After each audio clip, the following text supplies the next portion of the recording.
کیا آپ جانتے ہیں کہ آج پاکستان میں 21 سالوں کی سب سے زیادہ بے روزگاری ہے؟ ایک طرف ہماری حکومت بتا رہی ہے کہ معیشت بہتر ہو رہی ہے، لیکن دوسری طرف ہر سال 7.5 لاکھ پاکستانی روزگار کی تلاش میں ملک چھوڑ رہے ہیں۔ یہ صرف مزدور نہیں ہیں، یہ ہمارے ڈاکٹرز، انجینئر، اکاؤنٹنٹ، نرسیں اور آئی ٹی پروفیشنلز ہیں جو اپنا وطن چھوڑ رہے ہیں۔ وہ صنعتیں جو کبھی پاکستان کی پہچان تھی، جیسا کہ ٹیکسٹائل، اسٹیل، زراعت، آج تباہی کے دہانے پہ۔ آج کی ویڈیو میں ہم جانیں گے کہ آخر یہ بحران کیسے پیدا ہوا، کن کن پیشوں کو سب سے زیادہ نقصان پہنچا، آئی ایم ایف کا کردار کیا ہے، اور سب سے اہم، پاکستان کے پاس 6 سے 8 ٹریلین ڈالر کے معدنی وسائل موجود ہیں۔ اگر ان کا صحیح استعمال کیا جائے تو کیا ہو سکتا ہے؟ آئیے سب سے پہلے حقائق کو سمجھتے ہیں۔ لیبر فورس سروے 2024-25 کے مطابق پاکستان بے روزگاری کی شرح 7.1% تک جا پہنچی، جو کہ گزشتہ 21 سالوں میں سب سے زیادہ ہے۔ بے روزگار افراد کی تعداد 5.9 ملین ہے، جبکہ 2019 اور 20 میں یہ تعداد 4.5 ملین تھی۔ مطلب مزید 14 لاکھ افراد روزگار سے محروم ہو گئے ہیں۔ لیکن اصلا مسئلہ نوجوانوں کا ہے۔ 15 سے 29 سال کے نوجوانوں میں بے روزگاری کی شرح 11.5% ہے، جو قومی اوسط سے کہیں زیادہ ہے۔ پاکستان کی 64% آبادی 30 سال سے کم عمر کی ہے، اور ہر سال 20 سے 30 لاکھ نوجوان لیبر مارکیٹ میں داخل ہو رہے ہیں، جبکہ قومی تربیتی صلاحیت صرف 4 لاکھ سالانہ ہے۔ عالمی بینک کے مطابق پاکستان کو اگلی دہائی میں 3 کروڑ ملازمتیں پیدا کرنے کی ضرورت ہے، لیکن صنعتی شعبے کی جی ڈی پی میں شراکت 1996 کے 26% سے کم ہو کر 2025 میں 18% رہ گئی ہے۔ یہ اعداد و شمار لاکھوں کھوئے ہوئے روزگاروں کی عکاسی کرتا ہے۔ محکمہ امیگریشن اینڈ اوورسیز امپلائمنٹ کے مطابق 2025 میں ریکارڈ 7,63,526 پاکستانیوں نے بیرون ملک روزگار کے لیے رجسٹریشن کروائی۔ پاکستان کا 2026 میں 8 لاکھ سے زائد افراد کو بھیجنے کا ہدف ہے۔ یہاں سب سے خطرناک بات یہ ہے کہ یہ ہجرت صرف مزدوروں تک محدود رہی۔ پچھلے 24 مہینوں میں پاکستان نے لگ بھگ 5,000 ڈاکٹرز، 11,000 انجینئرز، 13,000 اکاؤنٹنٹس کھوئے۔ 2025 میں تنہا ایک سال میں 18,352 انتہائی تعلیم یافتہ اور 13,657 انتہائی تربیت یافتہ افراد نے ملک چھوڑا۔ پاکستان اپنے بہترین ہنر مندوں کو کھو رہا ہے، جیسے کہ میں نے پہلے بتایا، doctors, engineers, accountant, teachers, I T professional, جو کہ دوسرے ملکوں میں بہتر مواقع اور تنخواہیں ڈھونڈ رہے ہیں۔ بدقسمتی سے حکومت اس روک تھام کے لیے کوئی بامعنی اقدامات کرنے کی بجائے بڑھتی ہوئی ترسیلات زر کا جشن منانے میں مصروف ہے۔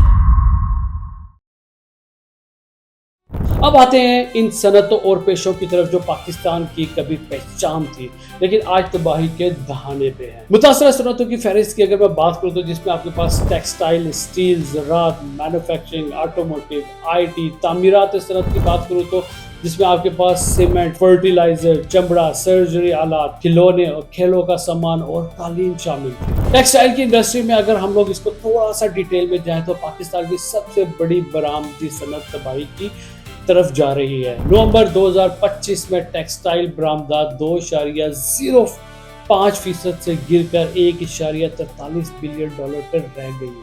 کپاس کی پیداوار کی بات کریں تو کپاس میں 15 ملین بیلز سے گر کر صرف 5.5 ملین بیلز پر رہ گئی ہے، جس سے لاکھوں مزدور بے روزگار ہوئے۔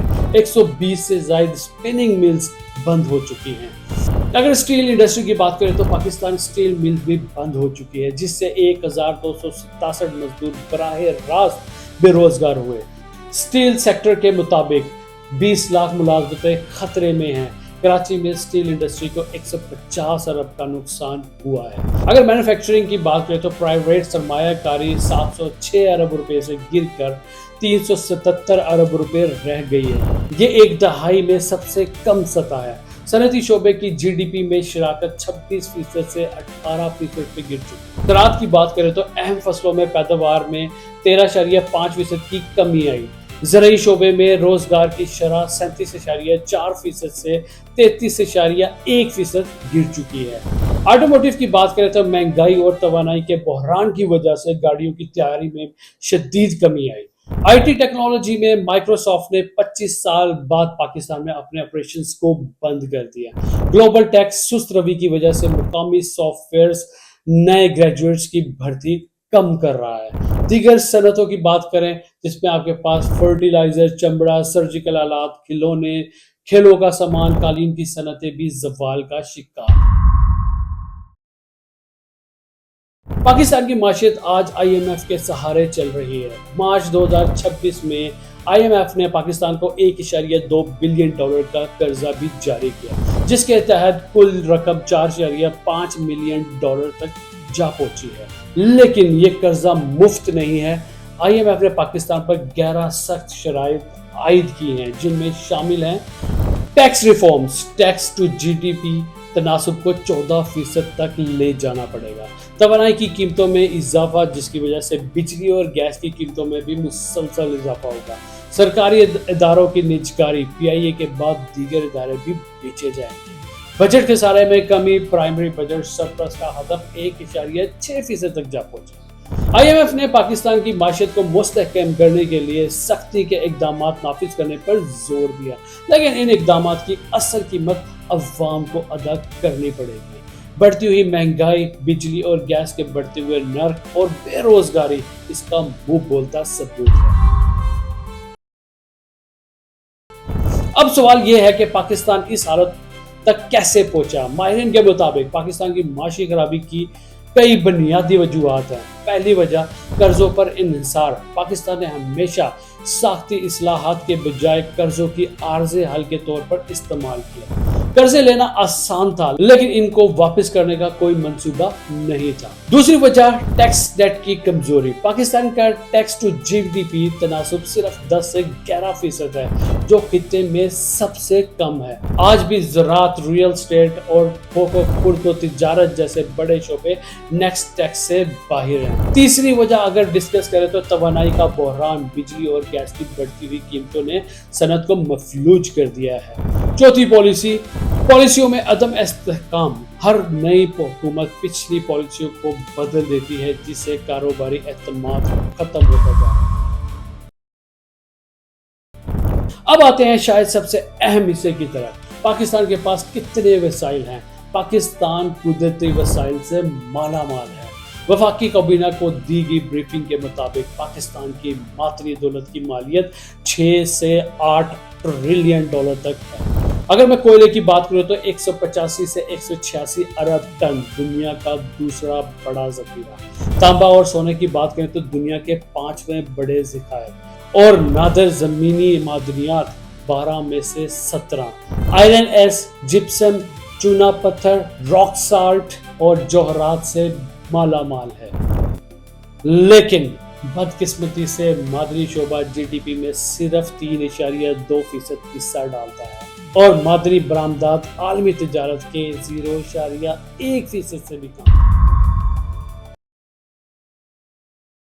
تصور کریں اگر ان وسائل کا صحیح انتظام کیا جائے تو کیا ہو سکتا ہے؟ ماہرین کے مطابق بہتر گورننس، ٹیکنالوجی، اسٹریٹجک پارٹنرشپ کے ساتھ پاکستان کی معدنی برآمدات اس دہائی کے دوران 6 سے 8 بلین ڈالر سالانہ تک پہنچ سکتی ہے۔ اگر پاکستان نے اگلی دہائی میں 3 کروڑ ملازمتیں پیدا کر لی تو یہ آبادی کا وہ بوجھ جو آج ایک لائبلٹی ہے، ایک بہت بڑا اثاثہ بن سکتا ہے۔ غربت کی شرح 25% سے کم ہو کر ایک ہندسے میں آ سکتی ہے، لیکن یہ سب ممکن صرف ایک شرط پر ہے: وسائل کا صحیح انتظام۔ ایک طرف بے روزگاری کی بدترین شرح، ہنرمندوں کا انخلا اور ٹوٹا ہوا معاشی ماڈل ہے، دوسری طرف معدنی دولت کا سمندر اور ایک نوجوان آبادی ہے جو ایک صحیح سمت دے تو پاکستان کو ترقی کی نئی بلندیوں پر لے کے جا سکتا ہے۔ فرق صرف اور صرف وسائل کا صحیح انتظام اور پالیسی میں مستقل مزاجی ہے۔ اگر کرپشن ختم ہو،